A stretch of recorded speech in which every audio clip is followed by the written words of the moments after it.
as well, working so hard. So thank you to all of you. Let me get on to what I've been asked to do. Faisal has asked me to actually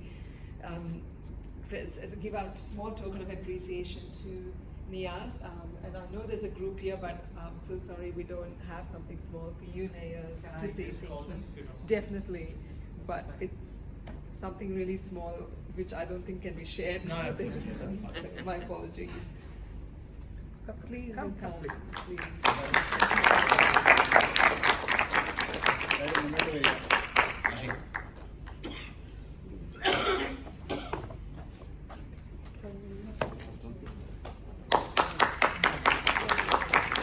We are done to all of you, each and every one of you. Thank you for being an example to all of us and keep spreading the joy that you guys are actually bringing to everyone. Thank you.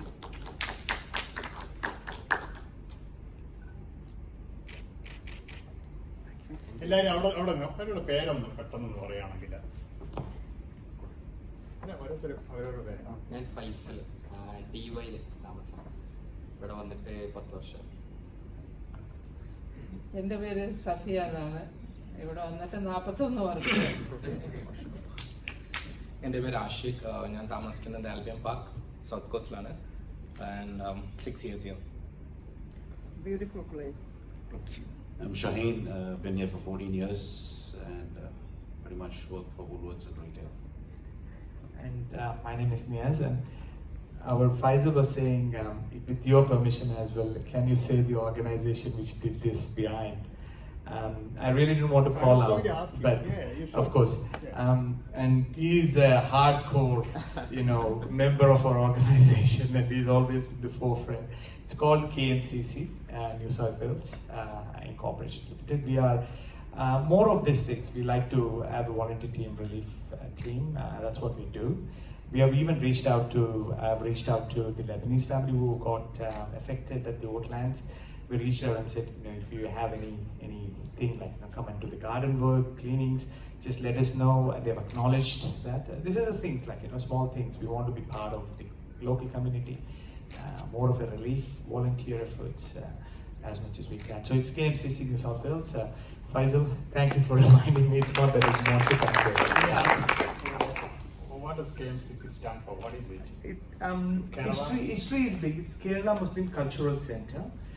Worldwide, we have over 100,000 members. It's very active in Middle East. More of charitable organization. They build houses, borewell. It doesn't matter which community where it comes from. Very active in Kerala and across the part of. But the organization survives and sustains for long since 1947 onwards, right? It's because of volunteers, like what we do. Relentlessly, we want to go there and do the best we can. Building homes and hospitals, donating wheelchairs back home in India. We have done a lot of work like that. We have done borewells for the community, especially during the flood. It's a good thing. We did a Cannoth Sharif show. Who came to Cannoth Sharif show, which was held here? I'm pretty sure many came here. We collected about $2,500 in profit. We did a borewell project at a local community. During the flood, I heard that was one of the surviving borewell, which had a pump and the tank, where entire community from that region were flocking in to get drinking water. Because that's one source of pure drinking water they could.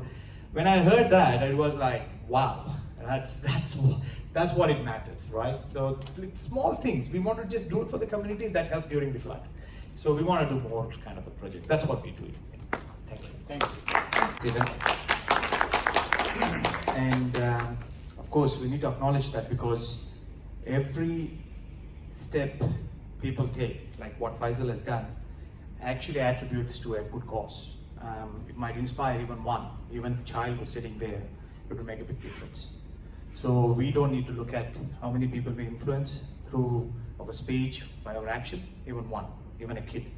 If they get influenced, if they get motivated, if they get the right message, we have done a lot of good work. Firstly, let me acknowledge the elders and pay my respect to the elders of this land. And the elders who are sitting here, my colleagues, my friends, my brothers and sisters, and all the fellow citizens. Thanks for coming in here. I'm actually honored as well because Faisal said that we're going to have a function as such. Would you come and provide your experience, what you've gone through?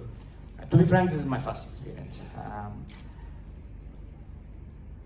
As we know, as the figures came out, 12 million hectares, all big numbers, isn't it? 4 billion, 5 billion dollars worth of damages. Over 1 billion native animals, birds, reptiles perished during this bushfire. It's all astonishingly big numbers.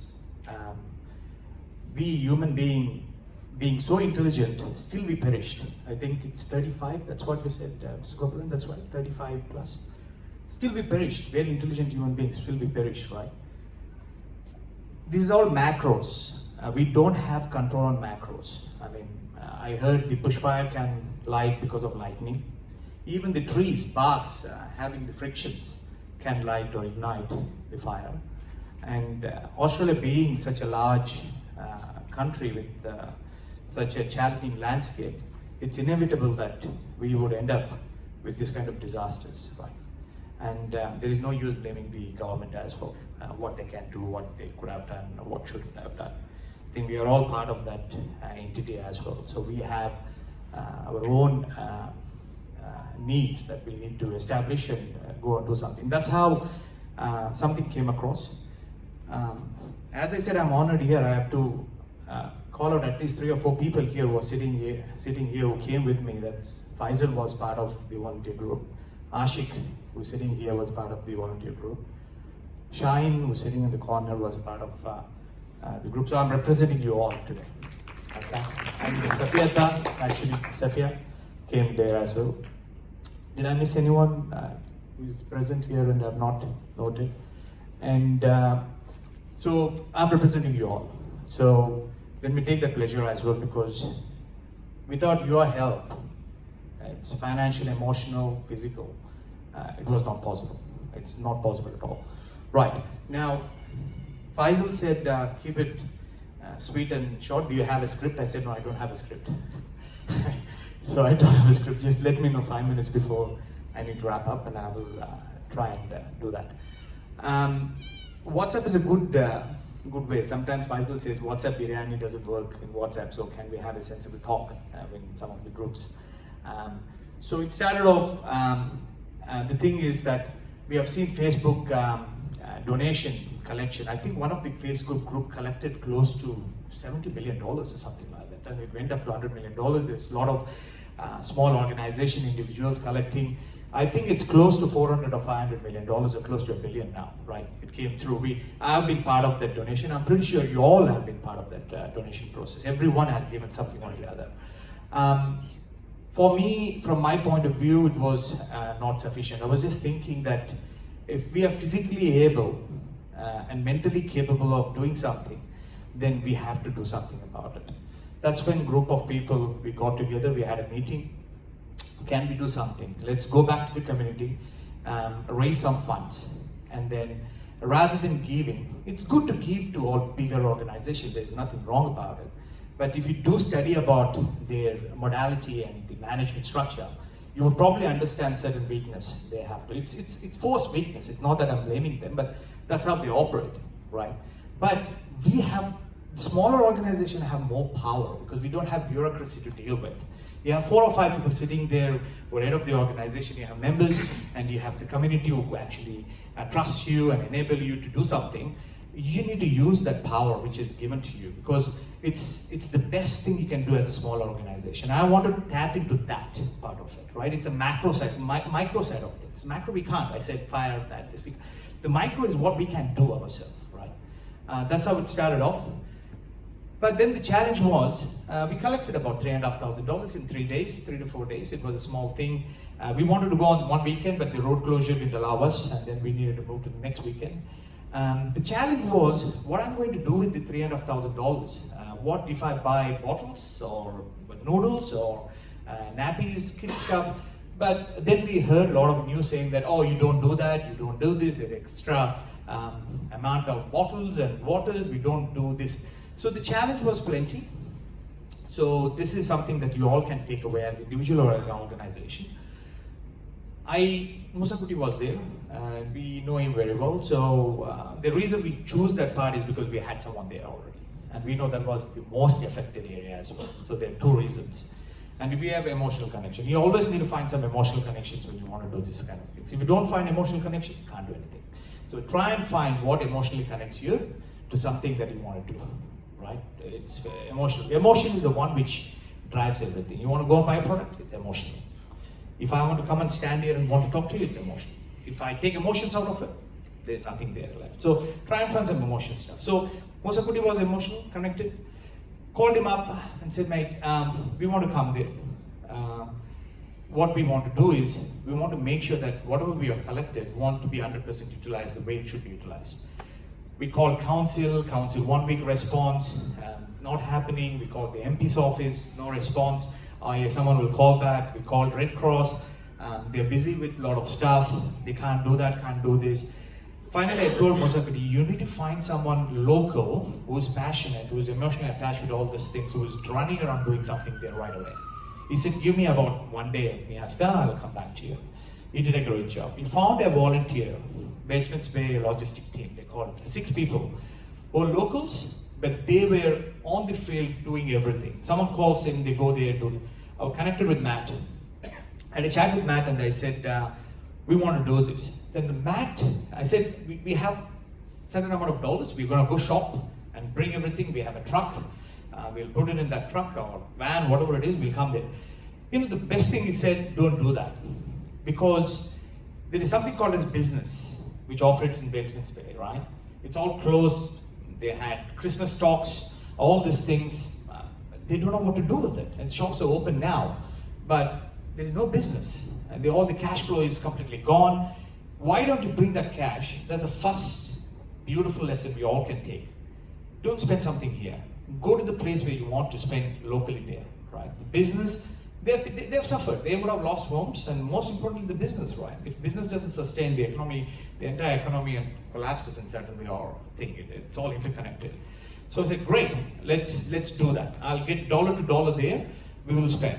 And the next question was, how are we going to spend this? What are the criteria we need to do with it? And Matt told me every day it changes. Tonight and midnight I might be doing something. Tomorrow morning when you come in, I'll tell you what to do. So keep it dynamic. Because what happened yesterday, if I tell you let's do this, when you come there, it may not be so relevant.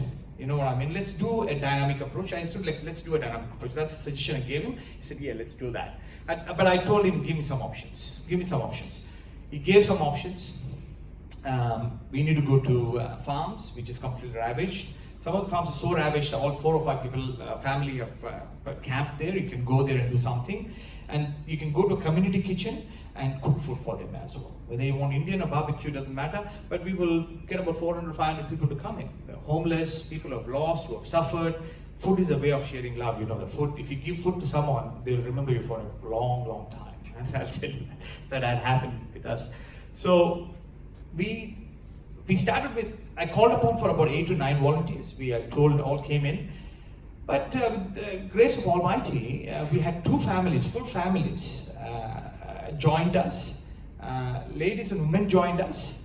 And we had about 17 people combined with the school age kids, 9th to 10th, 11th standard kids came. So we went, Ashik provided us good food at his residence in Long. It was a midway, we had breakfast, from there we all left. On the way it was, you could see, it's endless, it's burnt, like, you know, don't get me wrong, even Australia is such a beautiful place, even the burnt tree, but it had this yellow thing and black thing, it was looking really beautiful though, really beautiful. But the thing is, we know the effect of it has caused, devastation it's caused. Endless, it was like miles and miles upon miles. We went to Matt, he gave us a brief as a team. And so what we did was, we went to a hardware shop and we spent about $2,000, or close to about $2,000, $2,500 to buy tools. So we bought the tools, all the good tools. The business got the business owner got business, and they charged us full, no discount. But the company, for example, Makita, had given them 30% rebate. that means they are benefiting out of it. So the question was, again, we had community members coming back, oh, if you go to Woolworths or Coles, a 24 bottle would cost you $6, maybe on special. But if you go there, it might be $20. The response I gave them was, it doesn't matter. Doesn't matter. We are spending money for them, right? Paying $6, I don't know who benefits it, but if you go and pay $20, at the end of the day, the donation we have collected is for them. If they want to charge them, let it be, because they are the people we want to benefit, right? It's fine, it's okay. I'm not concerned about it. So that's how it worked out. Of course, it is expensive there, it's a thing. So we bought the thing, a trainee came in, his house was affected. So we made it to two groups. Ladies and kids went to a shop, bought $1,000 worth of barbecue meat. And the men and the able kids who are physically fit, we went to a town called Mogo, that was the worst affected area across Australia. Mogo was completely burnt down from end to end. Like, it doesn't matter, every inch of the land was burnt down. We were very emotional. We went in, kids, small kids, school-going girls, boys, family, a small tent, it's leaked, things is ripped apart. The food, water, everything exposed, everything exposed. The bottles are exposed. They have all survived houses there. The house is completely burnt. It's collapsing on the side. The car is burnt. The entire tree is burnt. We have a video which we will share with Faisal. We would probably say it to Ashik actually captured through drone from the top. So the plan was to build a shed. So we bought the tools. We bought the pillars and all was from the tree. We cut down the tree and we shaped it down. We had project managers. We built the shed for them within 4 or 5 hours, a 4 into 4 meter shed, which enabled them to shift all the food items, bottles, everything into the shed. And they said they would build the side walls and they would probably start using it. That's one thing we did. And the next thing, the ladies went to community kitchen. They started doing the barbecue. We actually went there to have food in between after taking a break.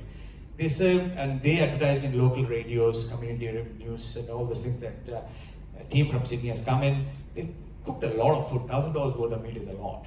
And they did. And apparently we left about 5:30, but apparently 500 locals came and had food. And they were talking about it, like, who you are, what are you doing here? It's so nice to see you guys. And we had a lot of interview, got a lot of feedback, and they started doing it. We went back to the Mogo area, we completed the shed. We interviewed a lot of people. And when we went back, we actually took some meat, cooked meat to the farm here and everything. I think I've never seen anyone celebrating as happily as they did.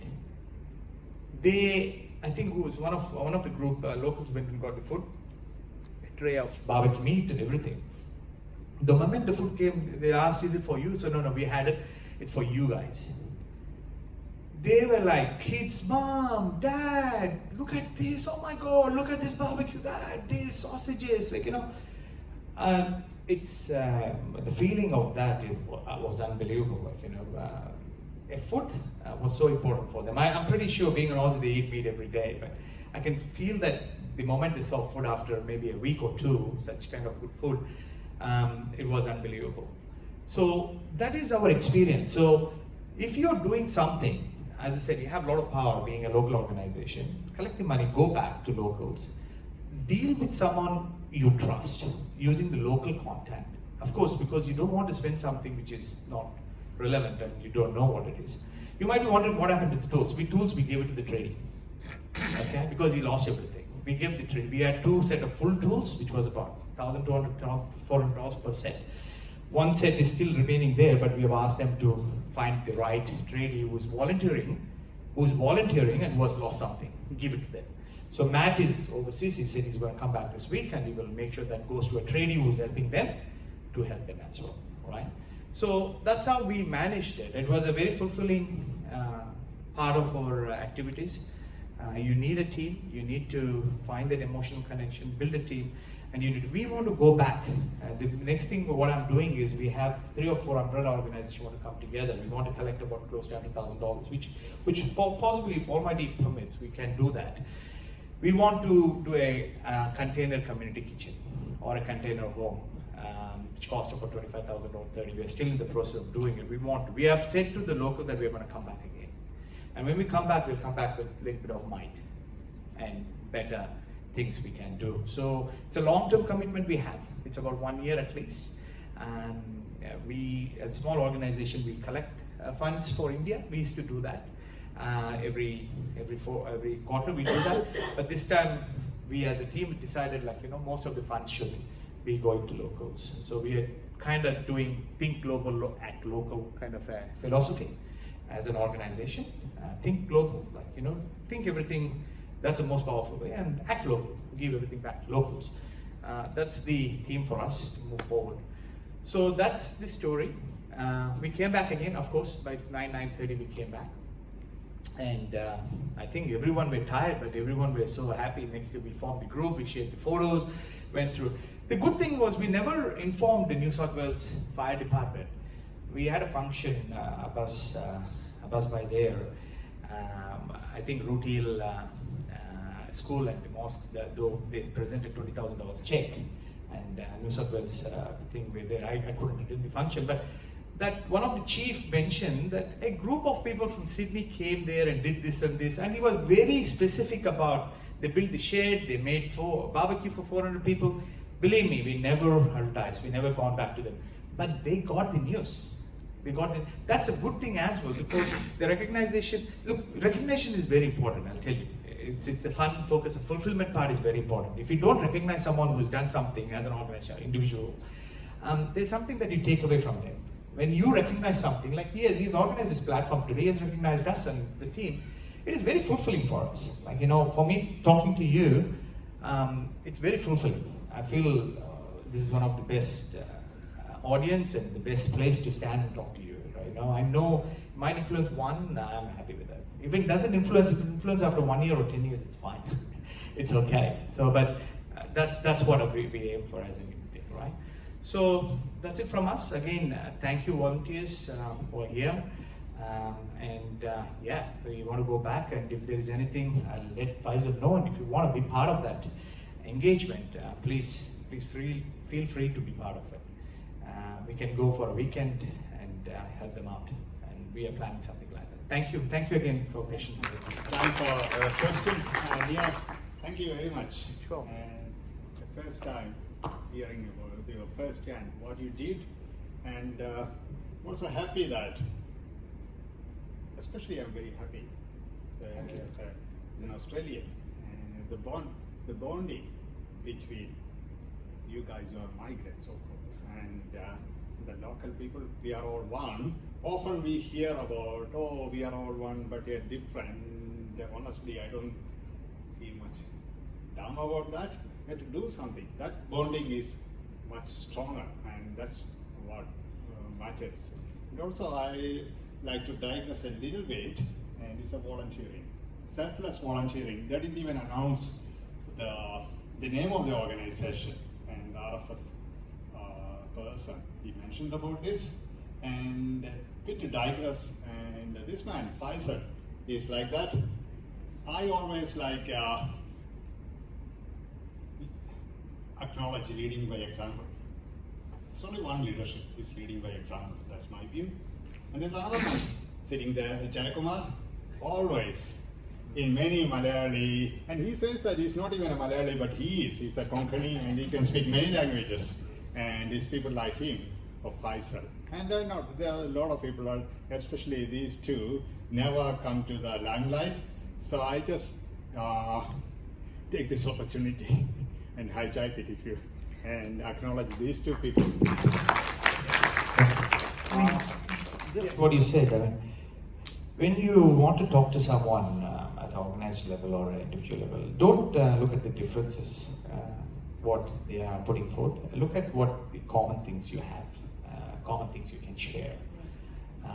Once you connect on a common basis, out of 10, 3 is fine. Forget about the 7, go for 3. That's how you need to do. If you want to work as a team, you need to go with what's common among us, what will emotionally connect us among us, and leave out the differences, because differences can break everything and it is not meaningful. So go with the commonality where you can agree on and work as a team. Thank you. Do you have any questions? ഇപ്പോൾ നിയാസ് പറഞ്ഞല്ലോ പിന്നെ ഞങ്ങളൊരു പിന്നെ ഞങ്ങളുടെ പള്ളിയിൽ ഒരു പിന്നെ Friday announce ചെയ്ത് people have vacated their wallet on that day. You know, $12,000 we got from the public on that day, one day. The Imam said, look, we have bushfire, our brothers are suffering, and you, whatever is in your pocket, you put it in that box. We got $12,500 or $600. Now, the students in the school was about to match that. They couldn't get that much, but they have put $6,000 or $7,000. So total we paid $20,000 just on that week. So that this name was mentioned. Why I'm saying this is the mayor was there, the Blacktown mayor was there, the local MP was there, and police commissioner was there. So many people were there.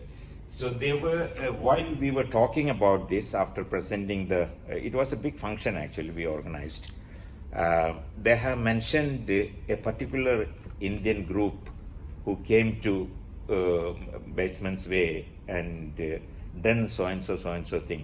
So I just said, look, that is our group only. He mentioned also Indian group, you see. Of course, they won't be able to remember all those funny names, you know, because now we have to remember that we are living in this country.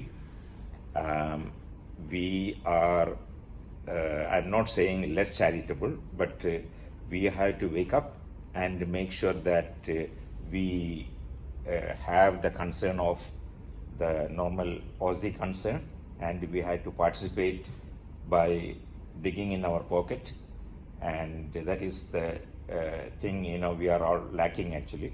So it is very important from now on, because they can see what is Chinese doing. You know, Chinese,